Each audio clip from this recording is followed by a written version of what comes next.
नमस्कार दोस्तों, आप देख रहे हैं टाइम्स नाउ नव भारत का डिजिटल प्लेटफॉर्म और मैं हूं आपके साथ प्रतिभा ज्योति। एक बार फिर से लेकर आई हूं बिहार इलेक्शन डायरी और इस बार डायरी से कहानी निकली है लालू और नीतीश कुमार के दोस्ती की और बाद में इसके दुश्मनी में बदल जाने की। जैसे जैसे चुनाव नजदीक आ रहा है, सूबे का सियासी माहौल और गर्माता जा रहा है।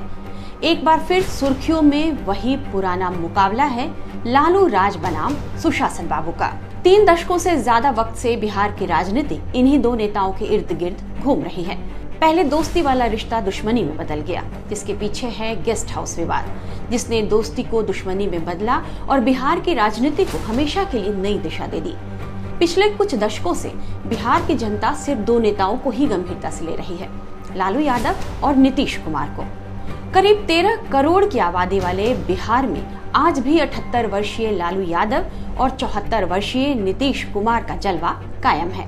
स्वास्थ्य संबंधी वजहों से भले लालू यादव आज जनता के बीच नहीं हैं, लेकिन आरजेडी चलती तो उनके नाम पर ही है।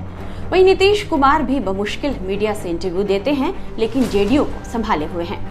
हालांकि आरजेडी की बागडोर अब लालू यादव के बेटे तेजस्वी यादव ने संभाल ली है और उनके निशाने पर रहते हैं चाचा जी यानी नीतीश कुमार। इतिहास में झांकें तो एक वक्त ऐसा था कि लालू यादव के साथ नीतीश कुमार चट्टान बनकर खड़े थे, यानी उनके गहरे दोस्त थे। लेकिन 1992 में ऐसा क्या हुआ जिसने लालू नीतीश की दोस्ती हमेशा के लिए तोड़ दी और उनकी जोड़ी टूट गई। आइए आपको बताते हैं गेस्ट हाउस वाला वो किस्सा। 1974 के बिहार छात्र आंदोलन के दौरान राजनीति में एंट्री लेने वाले दोनों राजनेताओं के सियासी सफर में कई मोड़ आ चुके हैं। शुरुआत के दिनों में दोनों एक दूसरे का सहारा बने, उनके बीच अच्छी बनती थी, अच्छी दोस्ती थी, लेकिन सत्ता की महत्वाकांक्षा और विचारधारा की लड़ाई ने दोनों को एक दूसरे का दुश्मन बना दिया। 1992 के दिसंबर महीने में दिल्ली के बिहार भवन में एक ऐसी घटना घटी जिसने बिहार की राजनीति 360 डिग्री घुमा कर रख दी। ऐसा क्या हुआ था उस दिन? दरअसल इसी साल केंद्र में वीपी सिंह की सरकार गिर गई थी। नीतीश भी भूतपूर्व मंत्री बनकर रह गए थे। दिल्ली स्थित गेस्ट हाउस में लालू यादव अपने सहायकों के साथ ठहरे हुए थे। तभी नीतीश कुमार की अगुवाई में एक गुट लालू यादव से मिलने पहुंचा। यह गुट चाहता था कि लालू यादव उनके कुछ काम करे। ग्रुप टू डू लिस्ट यानी कुछ कार्यों की फेहरिस्त लेकर आए थे जो नीतीश गुट चाहते थे कि ये काम लालू यादव करवाएं। गेस्ट हाउस में शिवानंद तिवारी, प्रश्न पटेल और ललन सिंह और भाजपा नेता सरयू राय जैसे नेता मौजूद थे। सरयू राय गेस्ट हाउस के दूसरे कमरे में बैठे थे। अचानक सरयू राय को ऐसा लगा कि जिस कमरे में मीटिंग हो रही है वहां से तेज तेज आवाज आ रही है। तू मैमे की आवाज आने लगी थी। लालू यादव किसी पर आंख बबूला हो रहे थे। दरअसल उनका गुस्सा किसी और पर नहीं बल्कि ललन सिंह पर फूटा था। आनन फानन में सरयू राय अपने कमरे से निकलकर मीटिंग रूम में दाखिल हुए, जहां तत्कालीन सीएम लालू यादव, नीतीश कुमार और अन्य नेता बैठे हुए थे, लेकिन सबके चेहरे गुस्से में थे, लाल थे। सरयू राय वीवीआईपी दरवाजे पर धक्का मुक्की होते देखा था। लालू यादव अपने सुरक्षा कर्मियों को आवाज लगा रहे थे, पकड़ के फेंक दो, बाहर ले जाओ, घसीट के, तू निकल बाहर, बाहर निकल। लालू यादव ऐसा कुछ कह रहे थे। यह बात लालू यादव ललन सिंह के लिए इस्तेमाल कर रहे थे। जब तक बहस और बढ़ती तब तक नीतीश कुमार अपने साथ आए लोगों के साथ वहां से निकल गए। कमरे के बाहर निकलते हुए नीतीश कुमार हल्की आवाज में बड़बड़ा रहे थे। वे बोल रहे थे, अब साथ चलना मुश्किल है। इस पूरे घटनाक्रम का जिक्र दिवंगत पत्रकार संकर्षण ठाकुर ने अपनी किताब single man the life and times of Nitish Kumar of Bihar और द ब्रदर्स बिहारी में किया है। संकर्षण ठाकुर की माने तो ललन सिंह को अपनी जुबान पर नियंत्रण नहीं रहता था। उनकी जुबान बहुत जल्दी कड़वाहट में बदल जाती थी और वह बेइज्जती पर उतारू हो जाते थे। उन्होंने तब या कभी पहले कुछ ऐसा कहा होगा कि लालू यादव भड़क गए। लालू के नाम नीतीश की चिट्ठी का भी एक किस्सा है।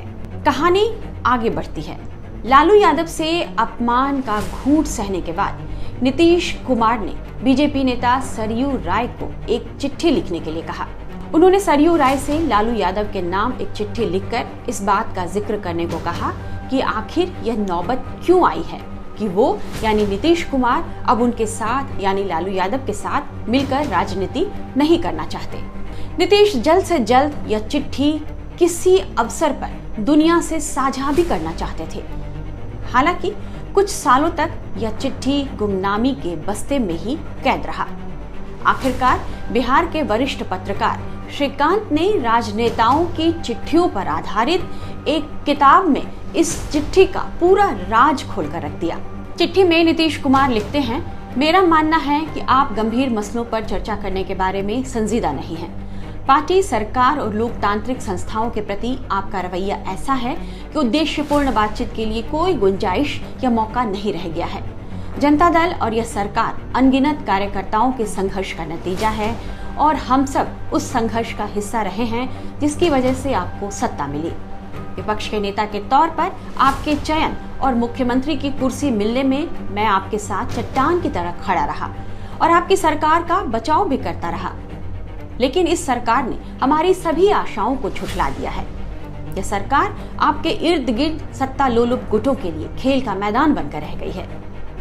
एक दूसरे को भाई मानने वाले नीतीश और लालू के बीच दूरियां बढ़ने की एक और बड़ी वजह थी। संकर्षण ठाकुर ने एक किताब में लिखा है कि लालू यादव के आसपास कुछ ऐसे लोग आ गए थे जो नीतीश कुमार के खिलाफ उनके कान भर रहे थे।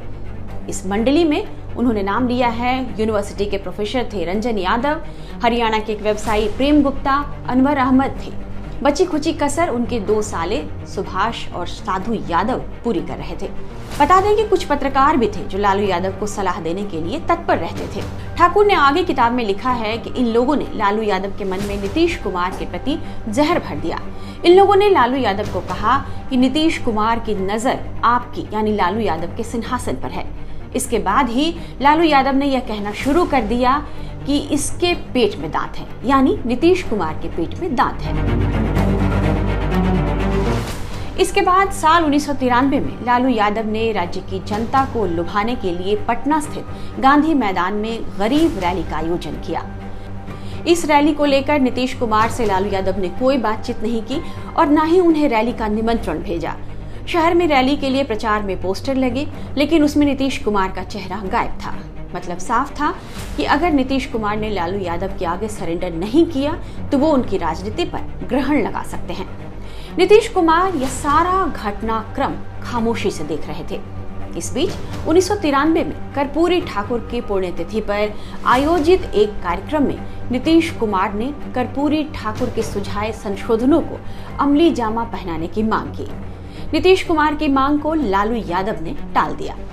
वहीं बिहार में यह अफवाह फैल रही थी कि कोटा लिस्ट से कुर्मियों और कोयरियों को निकाल दिया जाएगा। लालू यादव ने इस अफवाह को गंभीरता से नहीं लिया। गैर यादव पिछड़ों का आक्रोश अब लालू यादव के खिलाफ बढ़ने लगा था। गैर यादव जातियों का आक्रोश साल 1994 में फूट पड़ा। कुर्मी समुदाय के बैनर तले लोग गांधी मैदान में इकट्ठा हुए। इस रैली का नाम दिया गया कुर्मी चेतना रैली। कुर्मी जाति के सीपीआई विधायक सतीश कुमार की अगुवाई में देश भर से 57 कुर्मी नेताओं को आमंत्रित किया गया। नीतीश कुमार भी इस रैली में आने वाले थे क्योंकि उन्हें न्योता भेजा गया था। इस रैली ने लालू यादव की बेचैनी बढ़ा दी। वे घर से बैठकर ही रैली की पूरी रिपोर्ट ले रहे थे। उनकी दिलचस्पी महज इस बात में थी कि क्या नीतीश कुमार इस रैली में शामिल होने वाले हैं या नहीं। संकर्षण ठाकुर की किताब द ब्रदर्स बिहारी के अनुसार लालू यादव ने रैली की तारीख तय होने से पहले नीतीश कुमार को मैसेज भिजवाया था कि इस रैली में उनकी हिस्सेदारी को विश्वासघात माना जाएगा।